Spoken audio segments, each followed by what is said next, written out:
कार्यक्रम के पुण्यार्जक हैं श्री सकल दिगंबर जैन समाज, नंदीश्वर कॉलोनी, टीकमगढ़, मध्य प्रदेश। प्रबंध कारिणी समिति अध्यक्ष श्री गजेंद्र चौधरी लुइस, उपाध्यक्ष श्री डी.के. जैन दयोदय, उपाध्यक्ष श्री गुलाबचंद जैन दाऊ मवई, मंत्री श्री विमल कुमार जैन मालपीथा, कोषाध्यक्ष श्री अशोक कुमार जैन आहार, सह कोषाध्यक्ष श्री कैलाश चंद्र जैन बड़माड़ई, उपमंत्री श्री स्वरूप जैन बाजना, उपमंत्री श्री प्रकाश चंद्र जैन पिक्कन, ऑडिटर श्री सुरेश चंद्र जैन दयोदय, ऑडिटर श्री सुरेश चंद्र जैन पठा, पंच कल्याणक समिति नंदीश्वर कॉलोनी, टीकमगढ़, मध्य प्रदेश।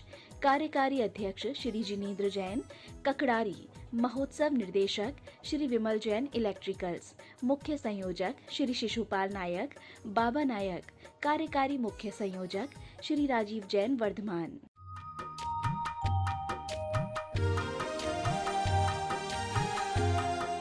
शांति कराय। ओम ह्रां ह्रीं ह्रूं ह्रौरास्या उषा नमः सर्वविघ्न शांतं कुरु कुरु तुष्टिं पुष्टिं कुरु कुरु स्वाहा।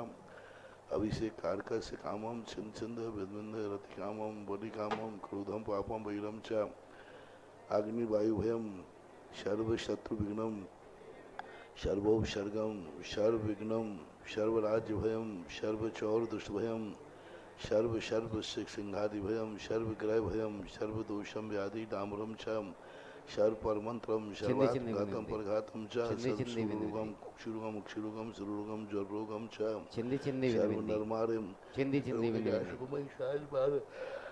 सर्वसदान वृषदागुणपत्र पुष्पलमारिं सर्वराष्ट्रमारिं सर्वक्रूरवेताल शाकनि डाकनि भयानि सर्वमोहिनीयं सर्वापश्मारिं अशुभकर्म जन दुखानि दुष्टान मंत्र तंत्र दुष्टि मुष्टि छत्र दोषान सर्व दुष्ट देव दानव वीर नर नाहर सिंह योगिनी कर दोषान सर्वाष्टकुली नाग जंत्र भयानि सर्व जंगम वृश्चिक सर्पादि कर दोषान सर्व सिंहाष्टा पदादि कर दोषान पर शत्रु के मानो चाटन विद्वेषण मोहन वशीकरणादि दोषान ओम ह्रीं चक्र विक्रम सत्य जो बल शौर शांति पूरा पूरा सर्व जीवानंदनम जनानंदनम भव्यानंदनम करो गोकुलानंदनम सर्वराजानंदनम सर्वग्राम नगर खेट करवट मठम पत्तन दोर्मुख मानदम करो सर्वानंदनम कुरु कुरु स्वाहा सुखम तसलोकेषु व्याधि विषण वर्जितम अभयम क्षयम आरोग्यम शस्त्रस्तु विद्यते श्री शांतिरस्तु सदास्तु शिवमस्तु जयोस्तु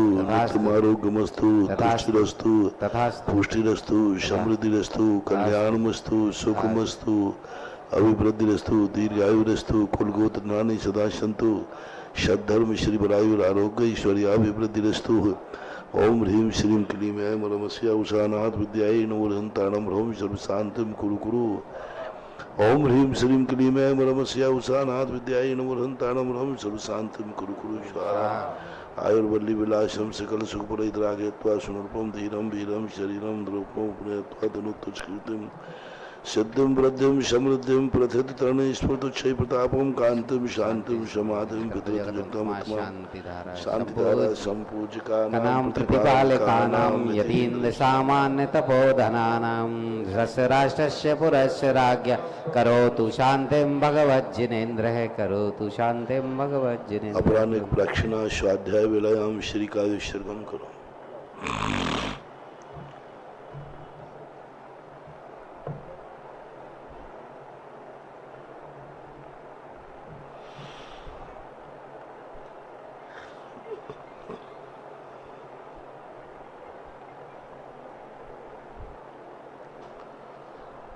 नमो अरिहन्तार्णं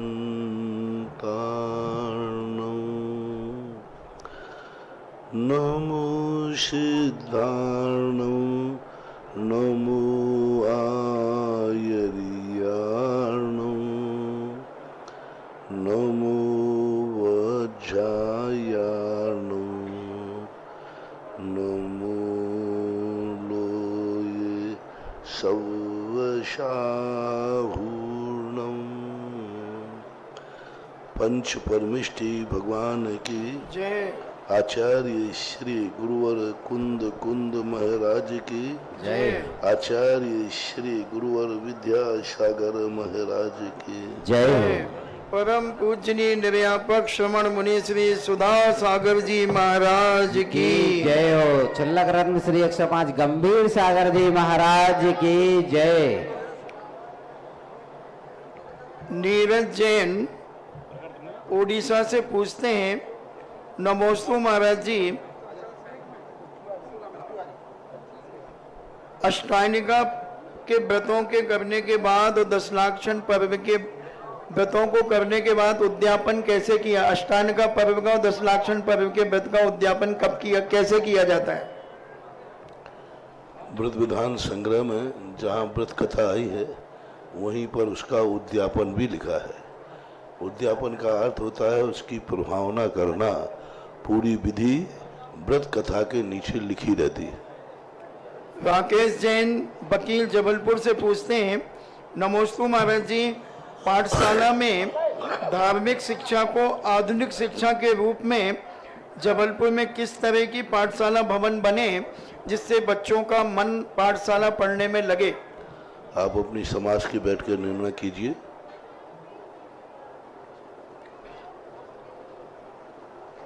अर्पिता जैन पूछती है, जीव द्रव्य, जीव तत्व और अनुजीवी भाषण, इनमें क्या अंतर है और क्या है?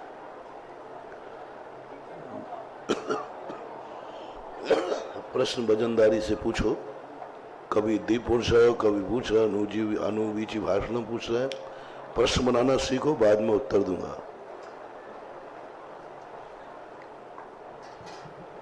दिनेश कुमार राठौर पूछते हैं, नमोस्तु महाराज जी, आपने कहा कि विश्वास सभी का करना पर भरोसा किसी का मत करना। तो मेरा प्रश्न है कि विश्वास और भरोसे में क्या अंतर है? मैंने तो कभी ऐसा बोला नहीं।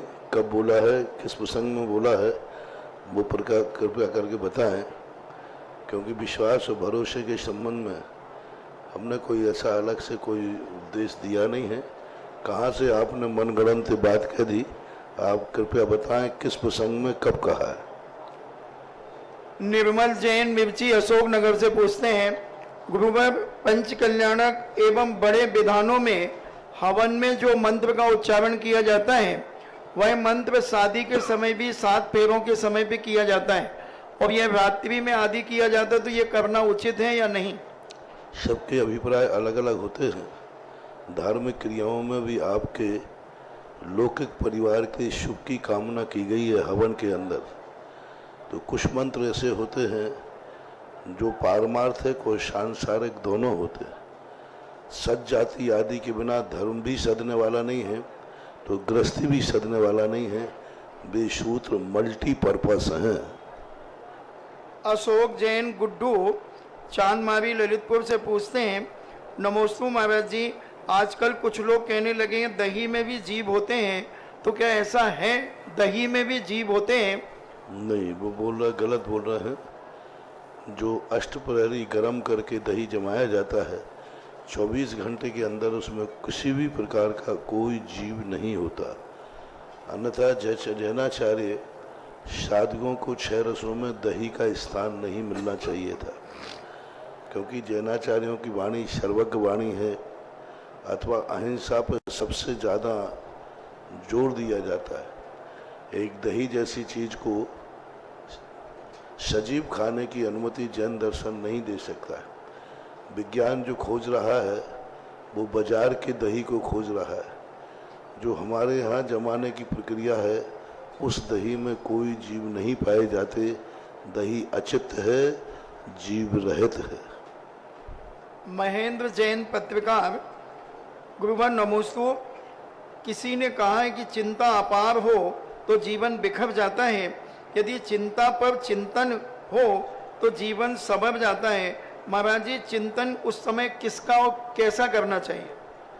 सबसे बड़ी बात, चिंता क्यों होती है, चिंता किन कारणों से होती है? जिन कारणों से चिंता होती है उन कार्यों से दूर रहो, अथवा उन कार्यों से निपटने की अपनी साहस रहो। देखो, सत्य को डरने की जरूरत नहीं होती। चिंता उतनी ही करो जितनी चिंता आपके जीवन के लिए वस्तुतः गलत हो। सही चिंता करने की जरूरत नहीं है। जो तुम्हारे लिए चिंताएं, कुछ चिंताएं तो व्यर्थ की हैं, यूं हम करते रहते हैं बैठे बैठे। उनका ना तो कोई जीवन से संबंध है, ना कोई दूसरा व्यक्ति से संबंध है। कुछ लोग हमें चिंताएं पैदा करते हैं, उनका नेचर समझ जाओ कि इनका काम है हमें चिंता पैदा करना। तो जब वो सामने चिंता पैदा करने का स्वभाव रखता है, अपन निश्चिंत हो जाओ। ऐसा विवेक जैन जावब से पूछते हैं, नमोस्तु महाराज जी, अगर जब कोई पंचक में किसी की मृत्यु हो जाती है तो कहते हैं कि 5 लोगों का मरण होगा, तो जैन आगम के अनुसार उसके निवारण की कोई विधि है क्या? पंचक शब्द के संबंध में जैनाचार्यों का कोई कथन देखने में नहीं आया। पूज्यवश्य कोटि महाराज ने भगवती आराधना के अंदर ये बात का संकेत जरूर दिया है कि इन नक्षत्रों में यदि मृत्यु होती है तो परिवार पर, संघ पर क्या दुष्प्रभाव पड़ते हैं। तो उस समय कुछ ऐसी बातें कही हैं वहाँ तंत्र के रूप में कि घास के 5 मृत पुतले, जीवित नहीं, मृत पुतले उसके साथ संस्कारित कर दिए जाते हैं, रख दिए जाते हैं। इसके लिए मैंने एक बहुत अच्छा तरीका सोचा है जो सफल भी है और धर्म से भी बाधा नहीं है, कोई बाधा नहीं। पंचक में यदि किसी का मरण हो जाए तो उसके पास में मरघट में 5 श्रीफल रख करके आ जाना चाहिए। जैसे आप शमशान घाट में डेड बॉडी को ले जाएं, उसके साथ 5 श्रीफल कहीं बाजू में रख करके आ जाएं। और ऐसा जहाँ भी जिसने किया है उसके घर में फिर कोई ऐसी दुर्घटनाएं नहीं घटी। ऐसा कई बार करने पर हुआ, पर उनके परिवार में कोई दुर्घटना नहीं बनी। एक तंत्र कहलाता है। तो 5 श्रीफल यदि आप वहाँ रख देते हैं तो उस तंत्र से हम दूर हो सकते हैं जो है। श्रीमती कंचन जैन महाराज जी कहते हैं, शक की दवा नहीं बनाई, लाख समझाने पर सामने वाला नहीं मानता, झूठ को सच में बदलने की को कहता है, इससे रिश्ते खराब हो जाते हैं, तो हमें क्या करना चाहिए? अब जब कोई दवाई नहीं है तो क्या करना चाहिए? करना तो सामने वाले को शक क्या फर्क पड़ता है? सामने वाला शक कर ही रहा है, करने तो शक ही तो कर रहा है। अपन को डरने की जरूरत नहीं है। वो शक कर रहा है, हम शुद्ध हैं तो करने दो शक। शक ज्यादा देर तक नहीं ठहरता। शक करने वालों को एक दिन पछतावा करना ही पड़ता है। एक दिन उन्हें ठोकर लगती ही है। कई बार ऐसा होता है कि शक करने वाला व्यक्ति बहुत बाद में चेतता है, बाद में पछतावा करना पड़ता है। इसलिए शक जिनके ऊपर किया जा रहा है वे अपने सत्य पर अड़िग रहें, और जो शक कर रहा है वो एक बहुत बड़ी भूल कर रहा है, क्योंकि बाद में उसे पछताना ही पड़ेगा। और जब तक वो पछताएगा तब तक बहुत कुछ अनर्थ हो चुका होगा, पर उस अनर्थ की पूर्ति नहीं होती है। ध्यान रखें। ऑनलाइन जिज्ञासाओं के पश्चात जनवाणी चैनल, आदिनाथ चैनल, सुधा कलश ऐप के माध्यम से विराजित मुनि भक्तों की ओर से, साक्षात गुरु चरणों में विराजित गुरु भक्तों की ओर से पूज्य श्री को सादर नमोस्तु नमोस्तु नमोस्तु। छुल्लक जी को इच्छामी इच्छामी इच्छामी। हम बहुत सौभाग्यशाली हैं कि हमें ऐसे गुरुवर के मुखारविंद से जिज्ञासा समाधान सुनने को मिल रहा है, जो कि देखिए आप, जो अपने गुरु को तीर्थ कहते हैं, गुरु के मिलन को तीर्थ वंदना का नाम देते हैं, और वो कहते हैं कि जब मैं अपने गुरु को नमोस्तु किया, मैंने तो ये भगवान मान के, तीर्थंकर मान के उनको नमोस्तु किया है। ऐसा शिष्य हमें इस दुनिया में अभी देखने को नहीं मिल सकता है, जिनकी अपने गुरु के प्रति ऐसी अपार श्रद्धा है। ऐसे संत मुनि श्री पुंगव श्री सुधा सागर जी महाराज के चरणारविंद में बैठ करके हमें जिज्ञासा समाधान सुनने का अवसर मिल रहा है। जैसे पूज्य श्री ने कहा सुबह कि मुनि श्री के एक शरीर है और उसमें 2 ही चीजें रहती हैं, एक आत्मा और एक परमात्मा, एक आत्मा और एक परमात्मा। तो पूज्य श्री हम मेहरौनी वाले कह रहे हैं कि हम लोगों के फ्रेम में दो ही तस्वीर आती हैं, एक पूज्य गुरुदेव आचार्य श्री विद्यासागर जी महामुनिराज, दूसरे निर्यापक श्रवण मुनि पुंगव सुधा सागर जी महाराज। हमारा शरीर का फ्रेम एक है और ये दो ही तस्वीर मेहरौनी तो क्या मैं कहता हूँ पूरे बुंदेलखंड में और पूरे देश में आज यही दो तस्वीरें दिख रही हैं। जिनकी प्रथम जिज्ञासा करता है आज की श्रीमती विजया जैन सूरत से है और रानी सेठ मेहरौनी एक जिज्ञासा होगी। इसके बाद तैयार रहें हमारे विजय दुर्रा भाई दर्शनोदय तीर्थ थुबन जी से।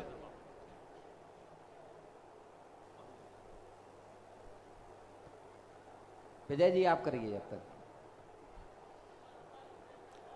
परम पूज्य आध्यात्मिक संत निर्यापक श्रमण मुनिपुंगव सुधा सागर जी महाराज के पावन पुनीत चरणों में श्री दिगंबर जैन दर्शनोदय तीर्थ थुबोंजी कमेटी, श्री दिगंबर जैन युवा वर्ग व धुर्रा परिवार का बारंबार नमोस्तु नमोस्तु नमोस्तु। परम पूज्य गंभीर सागर जी महाराज के चरणों में बारंबार इच्छामी इच्छामी इच्छामी। परम पूज्य गुरुदेव, आपका राजस्थान प्रवास रहा, बरसों प्रवास रहा और हम सब को सौभाग्य मिला संपूर्ण राजस्थान में प्राय प्रति क्षेत्रों पर दर्शन करने का। और वहां देखा कि आपके पहुंचने के पहले ही वहां ना मालूम कौन से देव पहुंचते हैं, क्या पहुंचते हैं। वहां ऐसा सुस्वाद भोजन मिलता है कि ये भूल जाते हैं कि हम शादी में आए या संत दर्शन के लिए आए। गुरुदेव, अभी मैं यहाँ मेहरौनी के एक छोटी सी नगर है, लेकिन जब हम लोग भोजनशाला में गए और वहां का भोजन देखा, सुस्वाद भोजन देखा, उस सैकड़ों युवा कार्यकर्ता ड्रेस में लाइनबद्ध क्रमबद्ध खड़े होकर वहां भक्तों के लिए प्रसादी के रूप में भोजन करा रहे थे। सठ रस भोजन वहां था तो देखकर ऐसा लग रहा था कि आज जिज्ञासा में सबसे पहले परम पूज्य गुरुदेव के चरणों में नमोस्तु निवेदित करके ये धन्यवाद करूंगा कि सिर्फ ये सब भी आपके चरणों में ही आके मिलता है। नहीं तो सैकड़ों स्थान हमने वो देखे हैं कि जहां धक्का खाते पानी पीने को नहीं मिलता। परम पूज्य गुरुदेव, आपकी वाणी ही ऐसी है। गुरुदेव, कई बार इतने गहरे प्रवचन होते हैं, इतने गहरे प्रवचन होते हैं कि वो समझ में नहीं आते। अभी एक दिन शुद्धोपयोग, शुभोपयोग, उस शुभ योग, ये इन चीजों की चर्चा चल रही थी। तो गुरुदेव, इस समय में शुभ योग बनना हम सब गृहस्थों के लिए कैसे संभव है?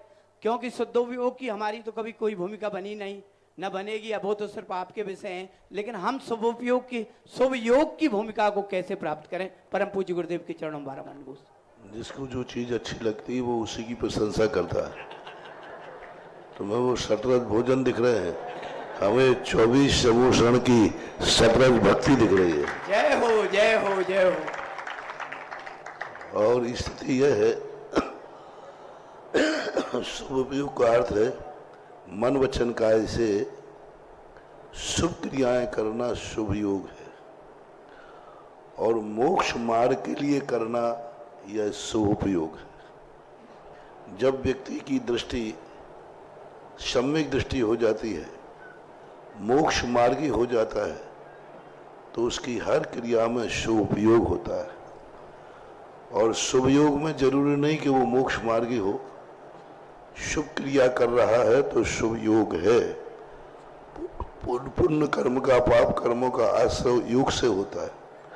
तो पूजा कर रहे हैं तो वो शुभ उपयोग में ना होकर के शुभ योग है, और यही पूजा कर्मों के क्षय के लिए करेंगे तो वो शुभ उपयोग मानी जाती है।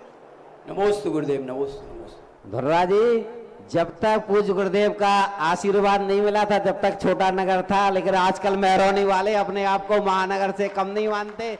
जब से पूज्य गुरुदेव ने यशोदय का IPO शेयर लिस्टेड करवा दिया है, तब से हमारा भी महानगर हो गया है मेहरौनी। जिज्ञासा करें विजया जी, तैयार रहे। मौनी जैन, इंदौर। गुरुदेव के चरणों में मेरा बारंबार नमस्कार। चुलक जी के चरणों में बारंबार इच्छामी। मेरी जिज्ञासा है कि गुरुदेव, जब महिलाओं को बच्चे होने वाले होते हैं तो बोलते हैं कि आप शास्त्र पढ़ो और सब ऐसा शुभ कार्य में लगे रहो, ये करो, पुराण पढ़ो। और फिर इसी को क्या होता है, जब माता के घर में बच्चे आते हैं तो माता को अपने आप इतना ज्ञान हो जाता है कि वो अपने आप सबका वो बताती रहती सबका अर्थ। और ऐसा भी होता है कि जैसे कुणिक पेट में आया था तो रानी चेलना को अशुभ अशुभ सपने आते थे, तो माता का प्रभाव बच्चे पर पड़ता है कि बच्चे का प्रभाव माता पर पड़ता है? जो माता है, भगवान की माता, वो स्वतः ही अपने आप में प्रश्न करती हैं और देवियां उनका तद्रूप परिणति करती हैं। जैसे आप लोग कोई महिलाएं आदि हैं जो बूढ़ी महिलाएं होती हैं, आने वाली नव वधू के लिए संबोधन करती हैं, इस समय ऐसा नहीं करना चाहिए, इस समय आपको ऐसा नहीं करना चाहिए। जिस समय वो गर्भवती होती है तो सासू आदि समझाती हैं। ऐसा ही वहाँ माता को ज्ञान नहीं होने से देवियाँ समझाती हैं, माँ आपको ऐसा करना चाहिए, आपको ऐसा करना चाहिए। तो ये सब निमित्त नैमित्तिक संबंध कहलाते हैं। पूरा ज्ञान माता को हो ऐसा कोई जरूरी नहीं है। वो देवियाँ उसके लिए तद्रूप परिणाम करा करके इस प्रकार के उनके भाव बनाते हैं, उनके उपयोग को दूसरी तरफ डालते हैं।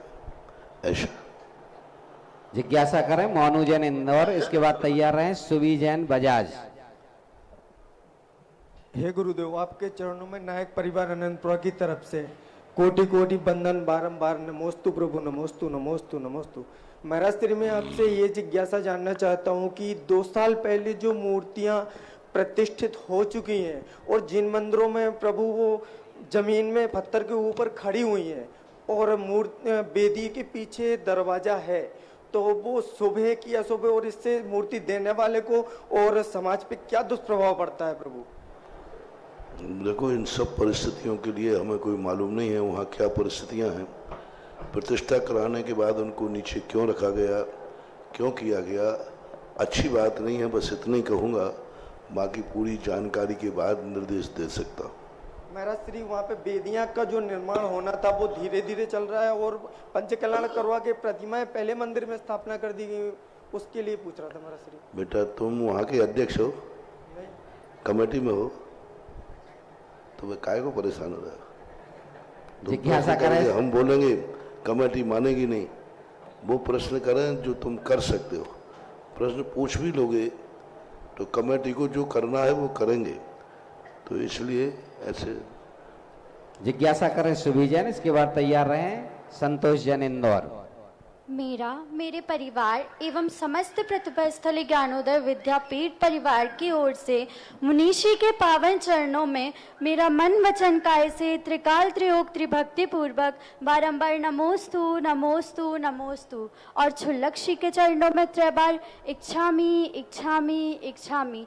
महाराज श्री, आज का जुलूस देखकर हम सबके मन में यही अनुभूति हुई है कि सब स्वर्ग में रहना चाहते हैं, हम मेहरोनी वासी स्वर्ग में ही रहते हैं। सब स्वर्ग में रहना चाहते हैं, हम मेहरोनी वासी स्वर्ग में ही रहते हैं। हम नहीं जानते स्वर्ग क्या है, हम आपके पावन चरणों को ही स्वर्ग कहते हैं, हम आपके पावन चरणों को ही स्वर्ग कहते हैं। महाराज श्री, यह प्रश्न सभी छात्र छात्राओं का होता है। हम जानते हैं हमारे कार्य क्या है, हमारे कर्तव्य क्या है, परंतु हम आलस से करने लगते हैं, आज के कार्य को कल पर टाल देते हैं। तो महाराज श्री, मेरा प्रश्न यह है कि हम अपने जीवन में एकाग्रता को कैसे धारण करें एवं आलस्य का त्याग किस प्रकार करें? नमोस्तु। लोग स्वर्ग की चर्चाएं करते हैं और मेरी दृष्टि में सबसे बेकार स्थान है स्वर्ग, बहुत बेकार है। जो अभी पंडाल के अंदर 24 समोषण रखे हैं, ये स्वर्गों में नहीं मिलेंगे। स्वर्ग से ज्यादा है इस समय महरोनी का वैभव। जय हो गुरुदेव, जय हो। स्वर्ग कहाँ लगता है? स्वर्ग में ज्यादा कुछ नहीं है। वहां तो सब ये जो 24 समोषण की पूजा हो रही है, ये वैभव वहां नहीं हो सकता। स्वर्गों में महावीर जयंती का जुलूस वो नहीं निकाल सकते। वो मां जन्म कल्याणक का नियोग करते हैं, वो भी स्वर्गों में नहीं निकलता, वो भी मनुष्य लोक में ही निकलता है। ये जुलूस, ये व्यवस्थाएं, ये विमान उत्सव, ये कल्पद्रु महामंडल विधान, ये पंच कल्याणक, ये सब स्वर्गों में कुछ होते ही नहीं। कोई भी अनुष्ठान स्वर्ग में नहीं होता, कोई विधान स्वर्गों में नहीं होता, कोई रथ यात्रा स्वर्गों में नहीं होती, वहां है ही नहीं कुछ। स्वर्ग तो बस इसलिए हो गया, जैसे शराबी व्यक्तियों को शराब अच्छी लगती है, ऐसे ही भोग विलासियों को स्वर्ग अच्छा लगता है। धर्म की दृष्टि से जो मनुष्य लोक है, उससे बड़ा 3 लोक में कुछ है ही नहीं। आज जो तुम लोगों का वैभव था, जो मेहरोनी ने जो अपना उत्साह दिखाया, वो वस्तुतः प्रशंसनीय है।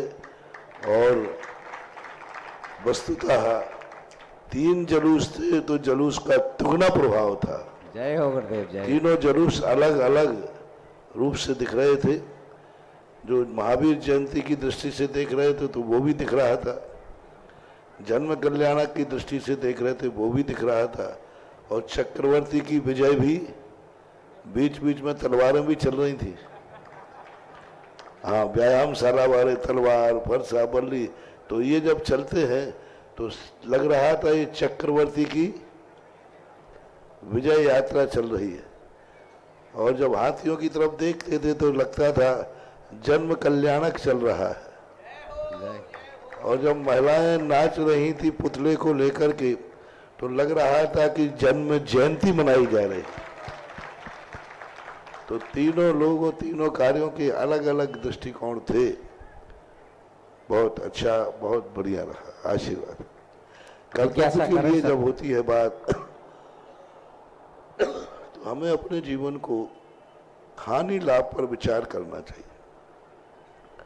कोई भी सोचते समय, कोई भी करते समय त्रिकाली हानि देखना चाहिए। यह कार्य कल किसी ने किया था, उसको क्या लाभ हुआ, यह कार्य मैं आज कर रहा हूं, मुझे क्या लाभ मिलने वाला है, और आज मैं जो कार्य कर रहा हूं इसका भविष्य पर क्या प्रभाव पड़ेगा। यह त्रिकाली वस्तु कार्य के स्वभाव को जान करके कार्य करेंगे तो जरूर वह कथनी और करनी को एक कर लेगा। जिज्ञासा करें संतोष जी, इसके बाद तैयार रहे चक्रेश जी चौधरी। जिंदगी उसी की है जो मुस्कुराना सीख ले, रोशनी उसी की है जो दिया जलाना सीख ले। हर राह में है मंदिर, हर राह में है मस्जिद, परंतु हमारे पूज्य मुनि श्री सौदासागर उसी के हैं जो सर झुकाना सीख ले, जो सर झुकाना सीख ले। परम पूज्य मुनि श्री सौदासागर जी महाराज के चरणों में संपूर्ण दिगंबर जैन समाज इंदौर और उदयनगर समाज की ओर से नमोस्तु नमोस्तु नमोस्तु। चुल्लक जी के चरणों में इच्छामी। महाराज जी, आज ये जो प्रश्न है ये हमारे दाऊ की तरफ से है, राजा नाभिराय की तरफ से। राजा नाभिराय जो कल यहाँ पर गोद भराई का कार्यक्रम चल रहा था, तो उन्होंने हमसे ये पूछा कि आप गुरुवर से ये पूछें कि बहुत सारी महिलाओं ने माता मरुदेवी से अपनी गोदी भराई और वरदान मांगा। कई महिलाओं के पुत्र पुत्री नहीं है, उन्होंने वरदान दिया और खूब खुश होकर वरदान दिया। और राजा नाभिराय ने भी बहुत सारे वरदान दिए, किसी को बहुत अच्छे नंबरों से पास होने का। तो वो राजा नाभिराय का ये कहना है, क्या ये वरदान जो हमने कल दिए हैं इस पंचकल्याणक में वो फलीभूत होंगे? तुम्हारे दाऊ ने दिए हैं तो नहीं होंगे, और नाभिराय मरुदेवी ने दिए हैं तो फलीभूत होने में कोई संदेह नहीं करना चाहिए। उस समय वो जिस पद पर बैठे हैं, उस पद के प्रति जो श्रद्धा है, आस्था है, जिस श्रद्धा आस्था से लोगों ने गोद भरवाई है या भरी है, उस आस्था के अनुसार उनको फल मिलता है, मिलना ही चाहिए। नमोस्तु गुरुदेव, नमोस्तु। जी चौधरी, इसके बाद तैयार रहें श्रीमती सुधा महाराजपुर। जगत पूज मुनि पुंगव सुधासागर महाराज जी के चरणों में पूर्णसा नमन। छुल्लक जी के चरणों में इच्छामी इच्छामी इच्छामी।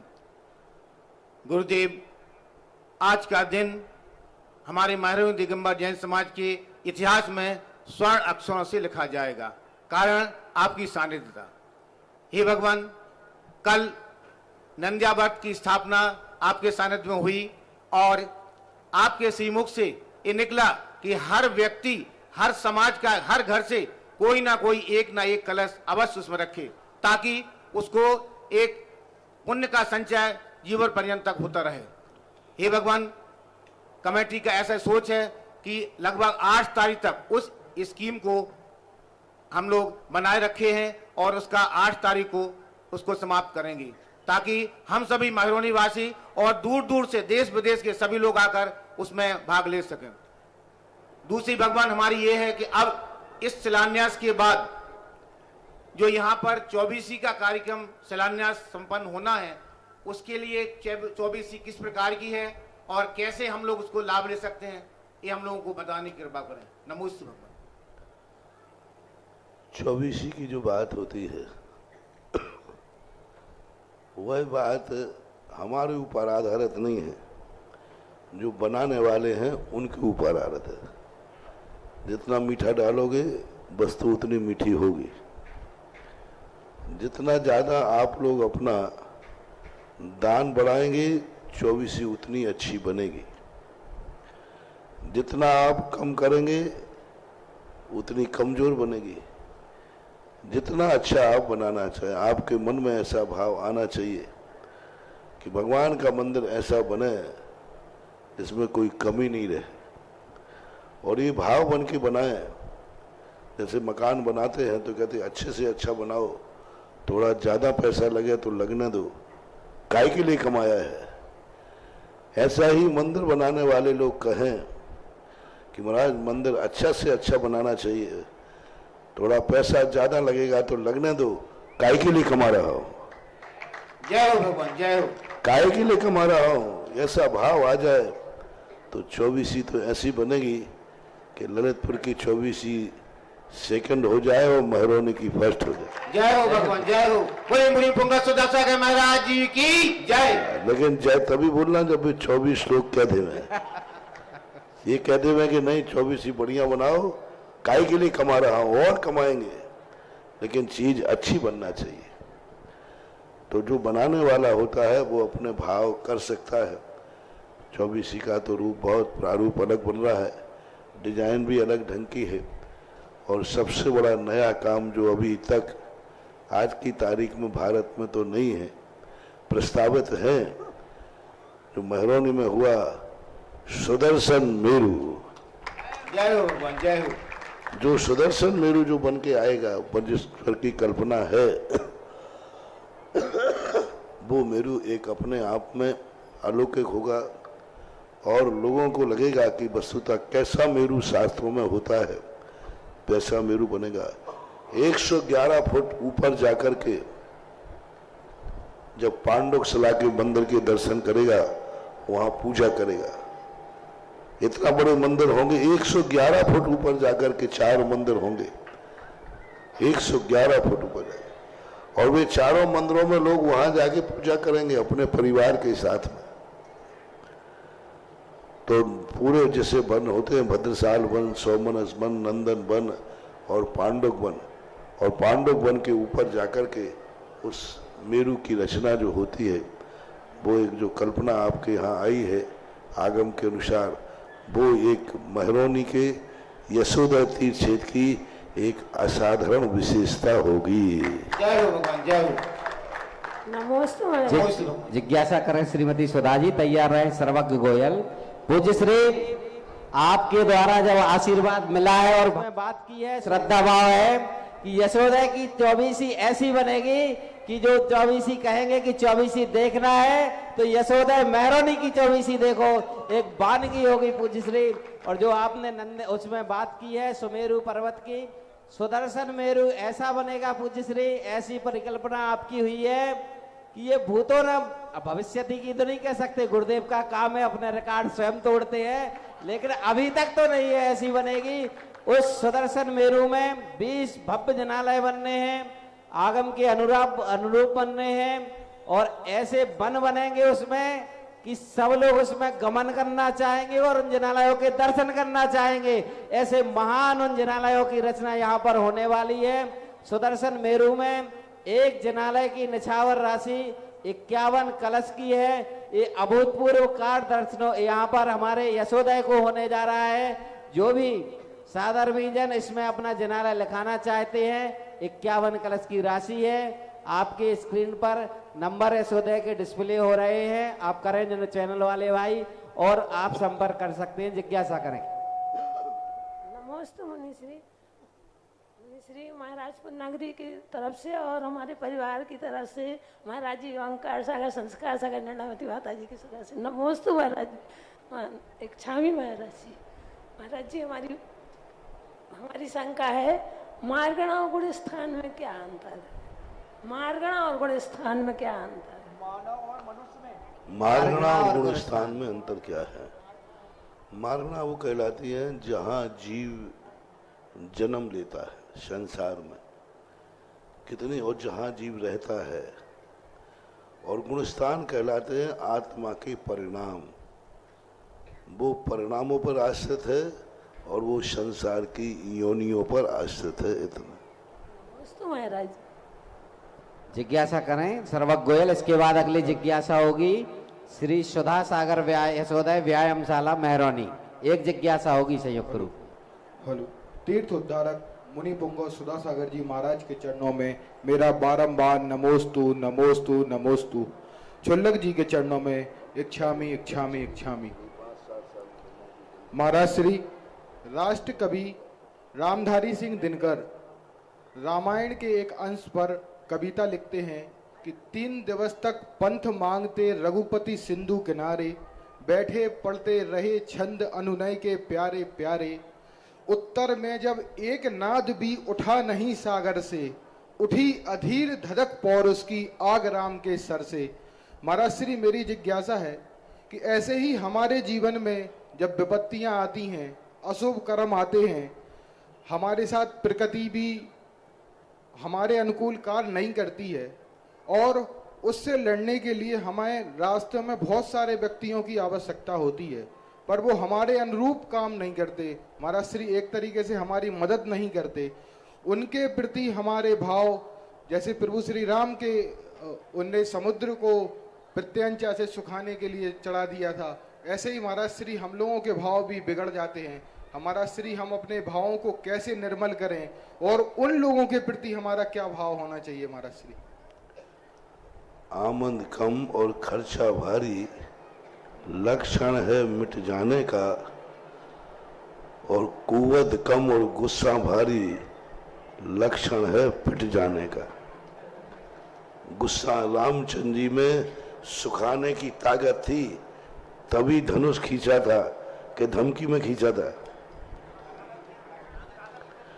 उनके अंदर तीर से समुद्र सुखाने की ताकत थी, वो सुखा सकते थे। उन्होंने रामचंद्र जी को उतना ही गुस्सा आता था जितना वो गुस्सा कर सकते। उन्होंने धमकी के लिए गुस्सा नहीं किया। तो आपको भी संसारी प्राणियों को उतना ही गुस्सा करना चाहिए जिस गुस्सा को वो सफल कर सके। अब आज यदि तुम्हारे अनुकूल वातावरण नहीं बने तो तुम गुस्सा करो, मैं सारी दुनिया को मिटा दूंगा।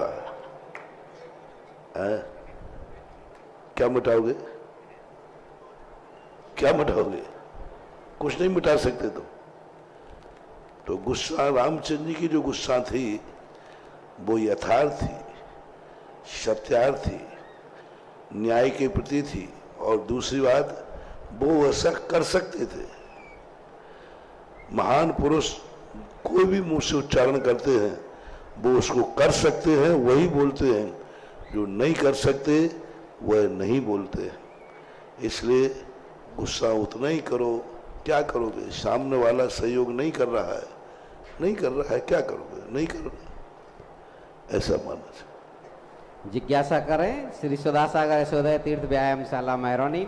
24वीं पुण्यार्जक में एक नाम जो आया है, उनकी प्रथम राशि आई है श्रीमती चंदाबाई मोदी, श्री पद्मचंद मोदी, सत्येंद्र कुमार, शरद कुमार, प्रमोद, प्रदीप, विनय, अरुण, बृजेंद्र मोदी, हैप्पी, प्रभात, आगम, मयंक मोदी। पूज्य गुरुदेव का आशीर्वाद ग्रहण करें।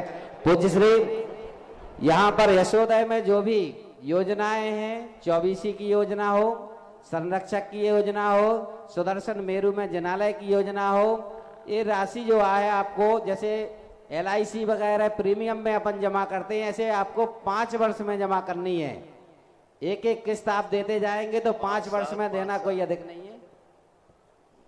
हाँ, 5 तक है ना। हाँ, जिज्ञासा करिए। हम सभी व्यायामशाला के पूज्य संस्थापक पूज्य मुनिवर सुधा सागर जी महाराज के चरणों में सत सद्वार नमोस्तु नमोस्तु नमोस्तु। पूज्य क्षुल्लक गंभीर सागर जी महाराज के चरणों में इच्छा। हे भगवान, हमारे छोटे पहलवान नरेंद्र जैन छोटे पहलवान जी जो हैं, उन्होंने हमें 3 दिन में इतना परिपक्व किया हुआ है, जैसे उनके 8-10 एक्सीडेंट हो गए हैं। 5 साल से उन्होंने लकड़ी भी नहीं पकड़ी है, उसके बाद भी महाराज ये कैसे संभव हो गया कि उन्होंने हमें इतना मार्गदर्शन। रात में 12-1 बजे तक हम लोगों के साथ रात दिन खड़े रहे। हर प्रकार का पूरी व्यायामशाला का जो आज सामान हम लोगों ने तैयार किया है, सब उन्हीं से के द्वारा, उन्हीं के माध्यम से कराया है भगवान।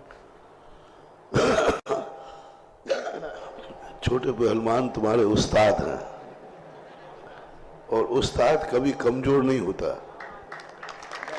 वो चाहे हाथ टूट जाए चाहे पैर टूट जाए, उस्ताद तो उस्ताद होता है।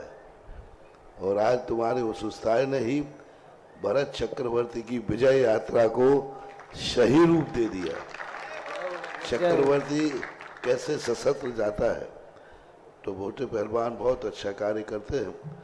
और पुराने पहले से ही ललितपुर की सारी समाज को कोई जाने या नहीं जाने, लेकिन दुनिया का हर साधु और हर समाज छोटे पहलवान को जरूर जानती है।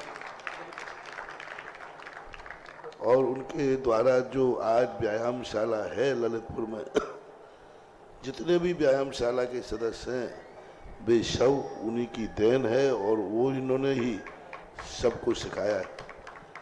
आज के युग की जो मांग है, 3 वर्णों में ऋषभदेव ने एक क्षत्रिय वर्ण की स्थापना की थी, और क्षत्रिय वर्ण की जो परंपरा है वह ललितपुर की व्यायामशाला से छोटे पहलवान आदि के द्वारा क्षत्रियता की सुरक्षा जैनियों में की जा रही है। जैनियों में सेवा दल तो है, लेकिन क्षत्रिय सेवा दल नहीं है, और क्षत्रिय सेवा दल की तैयारी के लिए व्यायामशाला है। आपको आशीर्वाद, आपके उस्ताद छोटे पहलवान को भी आशीर्वाद। और अभी तो एक और बहुत अच्छा काम वो करने में, बहुत अच्छा समर्पण वो दिखा रहे हैं। जब से उन्होंने देवगढ़ की मूर्तियों को 40 मंदिरों में स्थापित हुआ, अब जब भी कोई बड़ी मूर्ति उठती है तो छोटे पहलवान के ग्रुप को ही याद किया जाता है, वो सुरक्षित मूर्तियों की स्थापना कर देते हैं। जिज्ञासा करें ब्रह्मचारी विमलेश दीदी। और आज पूज्य गुरुवर के आहार दान का सौभाग्य श्री संजीव जैन महिमा शास्त्री स्नातक श्रमण संस्कृति संस्थान को प्राप्त हुआ, और इन्होंने यशोदय तीर्थ क्षेत्र पर एक कलश में संरक्षक सदस्य बनने की घोषणा की है। आइए श्रीफल भेंट कर आशीर्वाद प्राप्त करें। जिज्ञासा करें ब्रह्मचारी विमलेश जी दीदी। महाराज जी के चरणों में बारंबार नमोस्तु करते हैं। छोला जी के चरणों में चामी। महाराज जी समय सार ग्रंथ के अंदर कुंद कुंद स्वामी जी ने 29 भावों का वर्णन किया है, जो वर्ण से लेकर के गुणस्थान पर्यंत है। और लास्ट में कहा एदे सब्बे भावा पुग्गल दबस पज्जाया। और आगे जाकर के इसकी सिद्धि की ये जो 29 भाव हैं, ये पुद्गल द्रव्य की पर्याय कैसे है, इसकी सिद्धि करने के लिए उन्होंने आगे एक गाथा लगी। मोहन कम्म सुदिया इन्हें जे गुणे ठाणा, कहते हवंत जीवा जे निच मचेदना उत्ता। तो उन्होंने इस बात की सिद्धि करने के लिए कहा कि आगम में भी ये बात सिद्ध है कि जो गुण स्थान होते हैं वो मोह के उदय से होते हैं। जितने भी गुण स्थान होते हैं, तो जब मोह का उदय और मोह अचेतन है तो ते कह हवंत जीवा, तो हम उनको जीव कैसे कह सकते हैं? जो नित्य मचेतना उत्ता, तो गुण स्थान पर्यंत 29 भाव नित्य ही अचेतन है, तो हम उसकी जीव संज्ञा कैसे कह सकते हैं? तो उन्होंने अचेतन कैसे घोषित किया है गुण स्थानों को और भी अन्य राग देश आदि भावों को। पूज्यवर कुंदकुंद स्वामी नयों के बहुत बड़े ज्ञाता थे। उन्होंने कहीं अपने समाचार में ऐसा नहीं कहा कि ये पुद्गल की पर्याय है। पर्याय शब्द का प्रयोग नहीं किया, ये अचेतन भाव नहीं, ये दे सब्बे भावा पुग्गल दब्बस पज्जाया।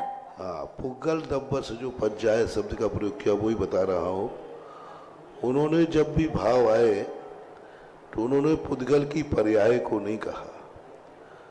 उन्होंने जब कहा कि पुर्यते सब्बे भावा पुग्गल दब्बस पज्जाए जी, उन्होंने इस बात को पर्याय लिया क्योंकि पुद्गल में जब तक तद्रूप परिणत करने की पर्याय नहीं होती हमारे भी परिणाम नहीं हो सकते। गुणस्थान जब तक पुद्गल कर्म कर्मरूप में परिणत नहीं होगा तब तक ये पर्याय उत्पन्न नहीं हो सकते, क्योंकि सभी पुद्गल मोह उत्पन्न नहीं कराते। मोह और योग दोनों औदैहिक भाव है। औदैहिक भाव का अर्थ होता है पहले पुद्गल पर्याय रूप परिणत करेगा, उस पर्याय से लेकर के जीव के परिणाम बनेंगे। तो दोषी कौन हुआ? जो पहले उत्पन्न हुआ। मोह कर्म पहले उत्पन्न होता है, मोह भाव बाद में उत्पन्न होता है। पहले शरीर की रचना होती है, फिर योग बनता है। पहले किसने शुरुआत की? मोह कर्म की। मोह पर रूप परिणमन होने का मोहिनी कर्म जो मिथ्यात्व आदि कर्म वर्णाएं थी, ज्ञानावरणी कर्म थे। पहले पुद्गल ने कर्म रूप वर्णन किया, फिर उसने कर्म वर्णा रूप वर्णन किया, फिर मिथ्यात्व रूप वर्णन किया। उसके उदय होने पर फिर जीव के परिणाम हुए। तो हमारे यहाँ एक अध्यात्म ग्रंथों की नीति है, जो कार्य पहले होता है और जिसके निमित्त से होता है उसी पर थोप दिया जाता है, क्योंकि निमित्त का स्वभाव होता है। निमित्त के कथन में स्वभाव होता है। निमित्त की उपलब्धि पर जो कार्य होता है वह स्वयं पर नहीं दिया जाता, निमित्त पर थोप दिया जाता है। औदैहिक भाव की परिभाषा ही है। और मोह और योग दोनों औदैहिक भाव हैं, और औदैहिक भाव में हमेशा निमित्त प्रधान भाव होते हैं। और निमित्त की जहाँ प्रधानता होती है वहाँ उनको पुद्गल द्रव्य की पर्याय कह दिया जाता है, क्योंकि पहले पुद्गल ने परिणमन किया, उसका निमित्त पाकर के हमारे परिणाम हुए। वो पुद्गल निमित्त हट जाएगा, हमारे परिणाम भी हट जाएंगे। पुद्गल है तो हमारे परिणाम वैसे हैं, पुद्गल द्रव्य हट जाएगा, हमारे परिणाम भी हट जाएंगे। जल का जो स्वभाव है गर्मता, जल की पर्याय नहीं है, अग्नि की पर्याय कही गई है, क्योंकि अग्नि के निमित्त से उत्पन्न हुई है, हुई जल में है। अग्नि के निमित्त से उत्पन्न हुई है, तो वो अग्नि की पर्याय को अध्यात्म ग्रंथों में कहा जाता है। अग्नि हटा दो, गर्माहट हट जाएगी। अग्नि है इसलिए जल गर्म है, तो वो जो गर्माहट है अध्यात्म ग्रंथों की भाषा होती है कि वो कर्म उसी निमित्त पर छोड़ दिया जाता है। हमेशा ध्यान रखना, हर चीज की एक भाषा होती है। शरणानुयोग की भाषा भक्ति की भाषा होती है, भगवान तू सब करता है, धरता है, तेरे बिना कुछ हो ही नहीं सकता, जो कुछ भी मेरे पास है सब तेरी कृपा है, प्रसन्न हो, ऐसा करो, मेरे कर्मों का क्षय करो। ये भक्ति की भाषा है, सिद्धांत की नहीं। जब सिद्धांत में जाएंगे तो सिद्धांत कहता है एक द्रव्य दूसरे द्रव्य का कुछ नहीं करता, भगवान कुछ नहीं कर सकते। जब अध्यात्म में जाएंगे तो कहते भगवान है ही नहीं, मैं ही तो भगवान हूँ, भगवान अलग से होता ही नहीं है। भगवान की जो है वो तो पर्याय है, अंतर चेतन स्वरूप। तो ये जो चारों अनुयोग हैं एक ही बात को चार ढंग से कहते हैं। तो अध्यात्म ग्रंथों की भाषा समझें, निमित्तों से हुए परिणामों को निमित्त का ही है ऐसा कह दिया जाता है। जैसे एक और जनरल लोग उदाहरण देते हैं, माँ 9 महीने गर्भ में पालन करती है बच्चे का, उसी का भोजन करता है, सब कुछ उसी का करता है। बड़े होने जन्म के बाद माँ का दूध पीता है, लेकिन गोत्र माँ का नहीं चलता, पिता का चलता है। क्यों? क्योंकि निमित्त पिता कौन बना? निमित्त तेरे पेट में बालक आया पक्का है, लेकिन किसके निमित्त से आया? बिना निमित्त के नहीं हो सकता था। और बिना निमित्त के नहीं हो सकता था तो उस बालक पे आरोप कर दिया जाता है, ये फलाने बेटा है, फलाने का बेटा है, वह गोत्र है। यही बात अध्यात्म ग्रंथों की समझना चाहिए। उन्होंने साफ बातों को पुद्गल के रूप में टाल करके अपने एक शुद्ध चैतन्य स्वरूप का प्रदर्शित किया है। ये एक दृष्टिकोण है, वस्तु सत्य नहीं। ये नए है, ये शादवाद है, ये धर्म नहीं है, भावना है। धर्म अनेकांत है और शादवाद है। शादवाद जो होते हैं नयात्मक होता है और सत्य नयातीत होता है। वो ना तो पुद्गल की कहेगा शब्द, ना पर्याय, उनकी दृष्टि में पर्याय है ही नहीं। नए जो कहता है शुद्ध निश्चय, नहीं कहता काय की पर्याय है। लेकिन जब हम सापेक्ष करते हैं तो पर्याय भी आती हैं, पर्याय नहीं भी आती। एक अपेक्षा से भी पुद्गल की पर्याय हैं, दूसरी अपेक्षा से वहीं कुंद भगवान उसी समय सार में कहते हैं, पुग्गल किमो निमित्तम तहेव जीवो भी पर्णम दी, जीव परिणाम हेतु पुग्गल कम्मत्तम पर्णम दी। तो ये कथन हमेशा सिद्धांत नहीं, अध्यात्म कभी सिद्धांत नहीं होता, चरणानुयोग कभी सिद्धांत नहीं होता। सिद्धांत यदि होता है तो वो कर्म सिद्धांत होता है। ये भावना है, ये सापेक्ष है। जिस स्वरूप का वर्णन उन्होंने किया है वो स्वरूप एक नए सापेक्ष है, ध्यान का विषय है, ध्यातव्य है, प्राप्तव्य है, ऐसा माना। जिज्ञासा करें शीर्ष शास्त्री, उसके बाद तैयार रहें रितेश सराफ। हमारे बीच में दर्शनोदय की कमेटी आई है, तो वो नीचे आए और पूज्य श्री को श्रीफल भेंट करके आशीर्वाद ग्रहण करें। जो भी इस पंचकल्याणक में लोकांतिक देव अपने बालकों को बनाना चाहते हैं, क्योंकि उनकी महान भूमिका होती है। शास्त्रों में आया है कि एक भवावतारी होते हैं, उसकी न्यौछावर राशि 51,000 रुपये की गई है कमेटी के द्वारा निर्धारित। आप लोकांतिक बना सकते हैं। जो आज रात बाल क्रीड़ाओं में तीर्थंकर बालक के साथ बाल क्रीड़ा करने के लिए अपने बालकों के नाम देना चाहते हैं, क्योंकि इससे बालक संस्कारवान बनेंगे और वृद्धावस्था में आपके काम आएंगे, समाज और देश के काम आएंगे। वो तो बालकों को क्रीड़ा में नाम लिखाना है जिनको बालकों का, तो उसकी न्यौछावर राशि 11,000 रुपये है। जिज्ञासा करिए शीर्ष शास्त्री। हे गुरुवर, मेरी और मेरे परिवार की ओर से और समस्त साधु सेवा संघ की ओर से बारंबार नमोस्तु एवं क्षुल्लक श्री को बारंबार इच्छामि। गुरुवर, पार्श्वनाथ चालीसा के एक दोहे में कहा है, पद्मावती ने फन फैलाया, उस पर स्वामी को बैठाया, धर्मेंद्र ने फन फैलाया, प्रभु के सर पर छत्र बनाया। तो गुरुदेव, इससे दो प्रश्न उठते हैं कि पद्मावती तो देवी थी, उन्होंने प्रभु को अपने ऊपर कैसे बिठाया? अगर उन्होंने बिठाया भी तो इस दुनिया में देवों तो क्या, किसी के पास भी इतना सामर्थ्य नहीं कि तीर्थंकर भगवान को अपने ऊपर बिठाएं। तो गुरुवर, कृपया आप इस पर प्रकाश डालें। नमोस्तु गुरुवर। पहली बात तो हर व्यक्ति ने अपनी अपनी कल्पनाएं कर ली। पद्मावती ने कभी भगवान को अपने सिर पर उठाया ही नहीं, कभी नहीं उठाया। मां धर्मेंद्र ने उठाया, पद्मावती ने तो छत्र लगाया था।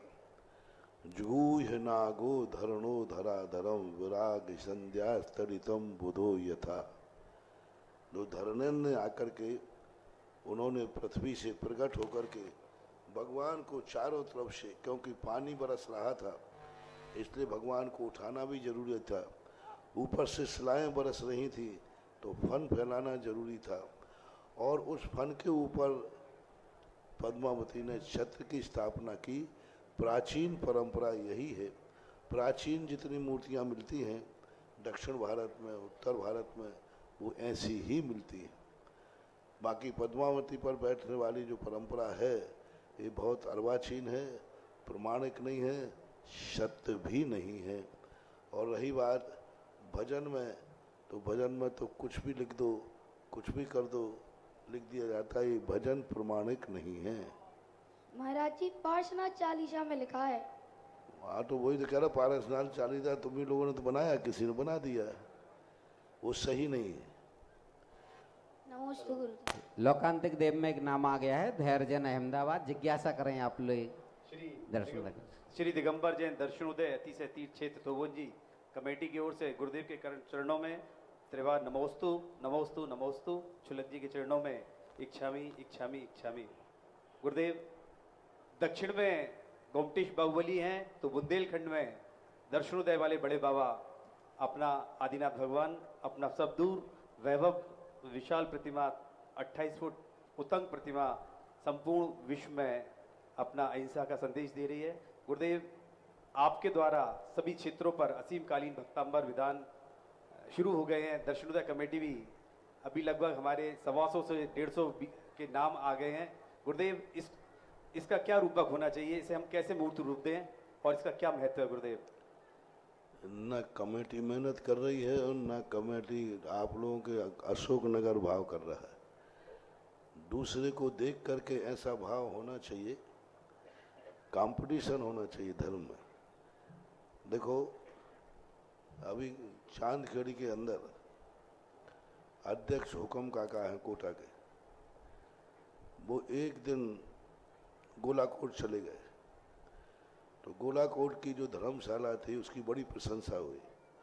उन्होंने भी प्रशंसा सुनी और उन्होंने भी प्रशंसा की, पर उन्होंने देखा कि प्रशंसा करने से क्या अर्थ। उन्होंने खुद कहा बहुत अच्छा हुआ, बहुत बढ़िया हुआ, पर सही कार्यकर्ता होता है तो प्रशंसा ही करके नहीं रह जाता, दूसरों को देख करके ही नहीं रह जाता, उसको अपना आदर्श मनाता है और संकल्प करता है इससे भी अच्छी धर्मशाला यदि चांदखेड़ी में नहीं बनाई तो मैं भी हुक्मचंद काका ने।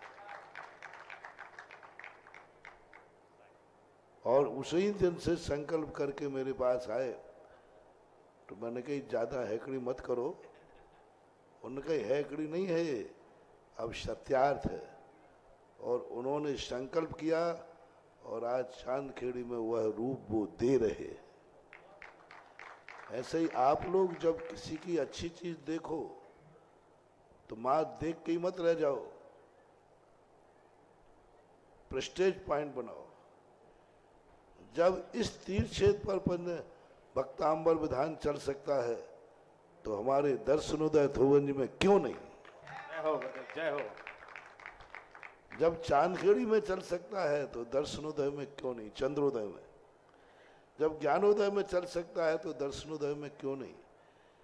जब छोटी सी समाज सुदर्शनोदय तीर्थ क्षेत्र आमा में चल सकता है तो अशोकनगर जैसी समाज क्यों नहीं चला सकती, क्यों नहीं चला सकती। एक प्रेस्टेज बनाना है। जब छोटी छोटी समाजों के बीच के क्षेत्र हैं वहां जब चल रहे हैं तो दर्शनोदय तो एक इतनी बड़ी समाज से चारों तरफ से घिरा हुआ है, चारों तरफ से समाजी समाज भरी पड़ी है। अशोकनगर है, मुंगावली है, पिपरी है, साड़ौरा है, बहुत चारों तरफ से भरे। तो वहां पर क्यों नहीं? मैं तो कहता हूं 365 नाम जो हैं पूरे के पूरे अशोकनगर से ही हो सकते। बाहर की तो छोड़ो आप, बल्कि जो मंडल अभिषेक करने जा रहे हैं उन्हीं मंडलों में से 8-8 दिन के मंडलों के 1-1 महीने के मंडलों के संकल्प कर लें तो भी काम पूरा हो सकता है। मंडल वाले जो सदस्य अभिषेक करने जाते हैं उनके परिवार के लोग हफ्ते में, साल भर में 1 दिन तो करना है, कोई हर हफ्ते थोड़ी करना है, साल भर में। और मैं तो सदा कहता हूँ जिनके पास जो भी तीर्थ क्षेत्र हो उस तीर्थ क्षेत्र पर साल भर में एक विधान परिवार के साथ होना ही चाहिए। बस थोड़ी दृढ़ता बनाओ तो सब काम संभव है। नमोस्तु गुरुदेव। आज की अंतिम जिज्ञासा करें रितेश जैन सर आप। मुनिश्री के चरणों में कोटि सा नमोस्तु नमोस्तु नमोस्तु। महाराज श्री के श्री चरणों में इच्छामि इच्छामि इच्छामि। हे भगवान, जिज्ञासाएं तो अनंत हैं और कई बार मन होता है फिर पूछें महाराज जी से, फिर पूछें, लेकिन जिज्ञासाएं दिन प्रतिदिन नई नई आती हैं। कल ही का वाक्य है प्रभु कि पृथ्वीपुर की कमेटी आई थी और उन्होंने बताया कि वहाँ पंचकल्याणक होने वाला है, तो मुझे मन में उनके प्रति ईर्ष्या सी लगी कि हमारे गुरुजी को लेने आ गए है। तो प्रभु इसमें हमें कौन सा बंध हुआ और ऐसा क्यों लगा? दूसरी जिज्ञासा प्रभु हमारी ये है कि कुछ प्रतिमाएं धातु में हैं और प्रक्षाल करते करते वो खिस गई हैं, उनके 9 नक्श खत्म हो गए हैं। प्रभु क्या उनकी पूजा करें या उनका क्या करें?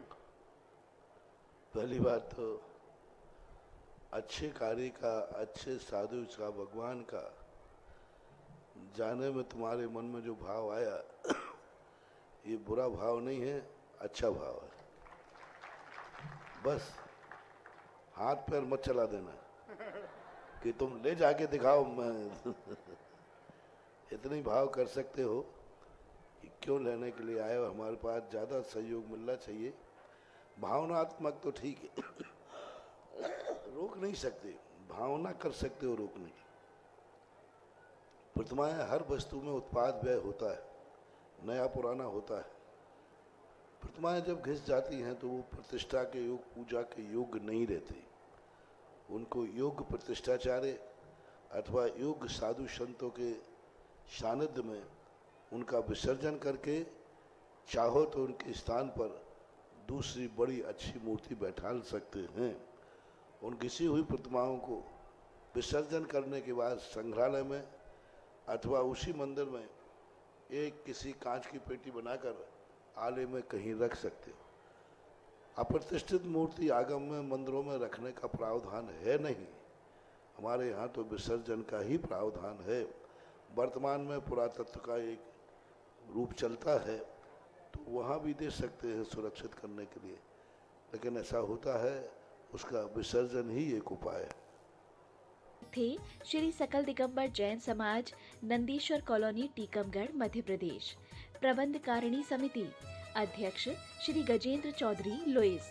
उपाध्यक्ष श्री डी.के. जैन, दयोदय। उपाध्यक्ष श्री गुलाबचंद जैन, दाऊ, मवई। मंत्री श्री विमल कुमार जैन, मालपीथा। कोषाध्यक्ष श्री अशोक कुमार जैन, आहार। सह कोषाध्यक्ष श्री कैलाश चंद्र जैन, बड़माड़ई। उपमंत्री श्री स्वरूप जैन, बाजना। उपमंत्री श्री प्रकाश चंद्र जैन, पिक्कन। ऑडिटर श्री सुरेश चंद्र जैन, दयोदय। ऑडिटर श्री सुरेश चंद्र जैन, पठा। पंच कल्याणक समिति, नंदीश्वर कॉलोनी, टीकमगढ़, मध्य प्रदेश। कार्यकारी अध्यक्ष श्री जिनेंद्र जैन, ककड़ारी। महोत्सव निर्देशक श्री विमल जैन, इलेक्ट्रिकल्स। मुख्य संयोजक श्री शिशुपाल नायक, बाबा नायक। कार्यकारी मुख्य संयोजक श्री राजीव जैन, वर्धमान।